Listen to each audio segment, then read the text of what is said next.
berani kan? So apa pasal dia buka kereta dia? Bos Apa yang bos? Ini rancang punya bos apa? Ni kereta aku.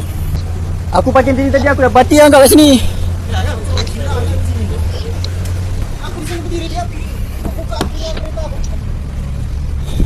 Di sini dia buka kereta. Ha? Ada aku di dalam tu. Turun je ke tempat Dia buka kereta ni ke? Ya.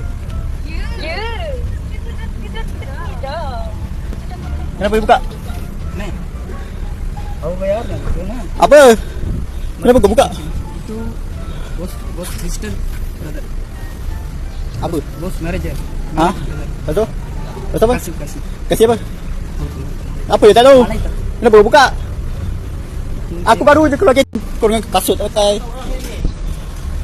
Jalan ke sini. Ah, you buka lagi. Selamat tinggal.